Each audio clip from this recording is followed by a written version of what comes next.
Selamat datang lagi di channelku. Sekarang sesuai judulnya aku pengen menjawab pertanyaan yang kemarin tak lontarkan ke teman-temanku yang di Cangkruk Maya, Cangkruk Virtual. Ya itulah yang di konten kemarin, yang pertanyaan-pertanyaan tentang moral nggak tahu buat orang ngejudge itu.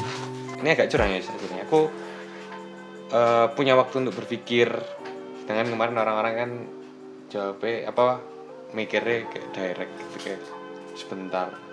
Tapi jawabannya sekarang tidak jauh berbeda sama jawabanku ketika aku mikir sendiri pas dengar pertanyaan itu. Jadi kayak yes lah ya, tak jawab aja. Cuman ya mungkin karena waktu juga aku jadi punya alasan-alasan yang menguatkan.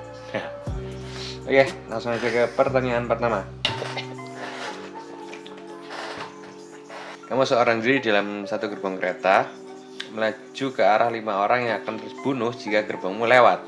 Namun sebelum itu ada lajur lain yang dapat kamu lalui dengan menekan tombol di depanmu, di mana lajur itu terdapat satu orang yang akan terbunuh bila gerbongmu itu melajur ke lajur tersebut. Jadi intinya ada 2 jalur. Jalur utamanya itu melaju ke 5 orang yang akan terbunuh. Jalur satunya dimana kalau pindah jalur itu harus tak pencet, itu bunuh 1 orang. Kemarin di video yang itu seru sih, anak-anak jawabnya punya perspektif yang macam-macam, tapi aku memilih untuk tidak melakukan apa-apa, yaitu membunuh 5 orang. Kenapa begitu? Karena menurutku dan aku juga setuju yang kemarin tak lontarkan, taking no action is an action. Aku setuju bahwa aku nggak ngapa-ngapain itu juga sebuah tindakan, intinya kayak gitu. Pertama, aku lupa siapanya, Denny ya. Bukan Denny memilih untuk mencet. Aku lupa, tapi intinya itu bukan sepenuhnya hakku juga sih untuk mencet itu. Ada alasan juga kalau nggak mencet itu lebih merasa nggak bersalah. Tapi ada rasa bersalahnya karena tahu sebenarnya kalau mencet bisa orang itu nggak mati, cuman bunuh yang lain sih. Ya intinya ketika udah lewat, udah terbunuh ya di jalur itu, ya udah ketika lewat aku nggak ngapa-ngapain juga, pura-pura nggak tahu aja, pura-pura bego aja kalau itu bisa dipencet gitu, ngerti nggak sih? Toh aku di situ juga bukan masinis, jadi ya mikirnya anggap aja aku orang bodoh di situ yang nggak mengerti apa-apa, panik gitu, daripada sok-sokan mencet terus ketahuan kalau membunuh orang itu dengan cara tak pencet, itu lebih nggak tahu, buat aku nggak enak sih. Cuman ya itu balik lagi, jadi di sini juga menunjukkan bahwa menurutku kamu mau melakukan apapun itu tidak ada yang benar-benar baik sih. Jadi ketika kamu melakukan sesuatu yang menurutmu kebaikan, belum tentu itu baik juga gitu. Toh ya mungkin baiknya baik banget, tapi adalah part yang nggak baik sebenarnya. Jadi aku memilih untuk tidak melakukan apa-apa karena aku merasa lebih tidak berdosa aja ketika tidak melakukan apa-apa, dan tapi dengan konsekuensi orang yang terbunuh lebih banyak, ya tidak melakukan apa-apa. Lanjut ke pertanyaan kedua. Pasanganmu datang ke rumahmu dengan tergesa-gesa dan meminta untuk tidak memberitahukan keberadaannya ketika ada orang yang datang menanyakan. Alasan pasanganmu adalah orang itu ingin membunuhnya. Belum sempat memberi penjelasan, pasanganmu sudah bersembunyi dan ada orang yang datang. Terus nanya, di mana cewek ini, kamu tahu nggak? Aku memilih untuk tidak memberitahu orang itu, dan di case ini kan yang pasti orang yang datang nggak usah pacar lah ya. Anggap aja orang yang datang ini pasti orang yang kita kenal. Yang di case ini kalau orang nggak kenal gimana lagi ya? Kalau orang yang nggak kenal harusnya nggak ke kita sih. Tapi intinya di case ini kan orang yang datang itu orang yang kenal sama kita, orang yang nanya itu orang yang nggak kenal. Jadi intinya toh kalau orang itu datang dan tiba-tiba siapa yang mereka ngomong, nggak mungkin orang itu misalkan menemukan menemukan pasangan kita terus dia langsung nembak di tempat. Menurutku itu sangat mungkin sih, karena ya apa yang tidak mungkin, orang-orang segila itu sih kadang-kadang. Dan kenapa aku memilih untuk tidak memberitahu ke orang itu, ya ininya karena aku kenal ke orang yang sembunyi ini, dan ketika orangnya sudah pergi dulu baru aku tak tanyain. Dan kemarin aku juga sempat tanya ke Cangkruk Maya itu,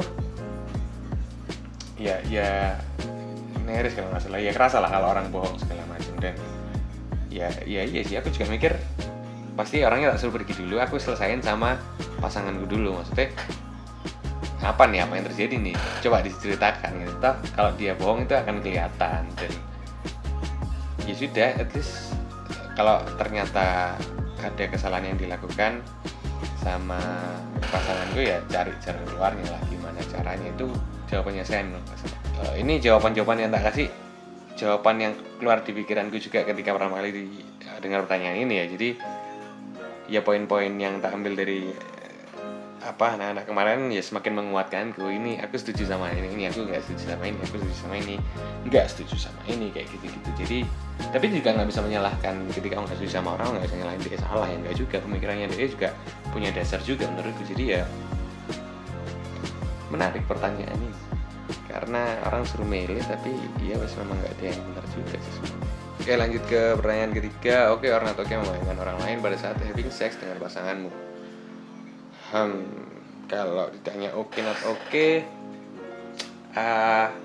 jawabannya Denny dan Mei juga setuju waktu itu. Ya sih, harusnya membayangkan seperti itu tidak direncanakan dari awal. Aku pas having sex nanti akan membayangkan ini ya. Harusnya nggak gitu, harusnya ya. Saya kan tidak berpengalaman, ya kan. Jadi harusnya itu terjadi dengan tidak sadar atau tidak sadari, dan ketika itu terjadi rasa guilty pasti ada, jadi rasa bersalah pasti ada lah. Habis itu orang cowok coli aja habis coli kayak ngerasa aneh gitu enggak atau intinya gitu. Tapi oke or not oke-nya oke aja, asalkan intensinya tidak selingkuh, yang kayak Mei bilang. Intensinya ya you just having sex, ya berfantasi aja harusnya. Ketika intensinya enggak di situ, itu yang perlu dipertanyakan. Dan pertanyaanku kemarin tak lanjutkan ke kalau itu berjalan terus menerus, ya semua setuju nggak oke lah. Itu juga pertanyaan yang apa yang tak lontarkan gitu kan. Jadi jelas nggak boleh lah. Dan kemarin juga ada poin dimana nggak perlu diomongin ke pasangan, karena pasangan tidak tahu kita mikir apa, jadi dia nggak perlu tahu. Kalau tahu pun bisa ada kemungkinan sakit hati juga. Yang pasti kalau pada saat having sex ya sama-sama puas gitu aja. Kemarin jadi aku juga nggak ikut menjawab. Kenapa ya? Ya karena aku yang melontarkan pertanyaan, ya ngapain aku jawab sekarang tapi tak jawab. Jadi aku melontarkan pertanyaan sendiri, tak jawab sendiri karena konten ya karena pengen ngoceh, karena ya wes gitu. Dan kemarin di video terakhir aku aku kok tidak menyebutkan konten ini. Aku sudah menemukan nama yang namanya adalah Bamcok, Bama Bacok gitu. Simpel bukan? Ya memang, karena memang tidak punya ide lain. Oke, disitu aja video kali ini. Hanya nggak sih? Harusnya enggak tahu kan harus. Goodbye.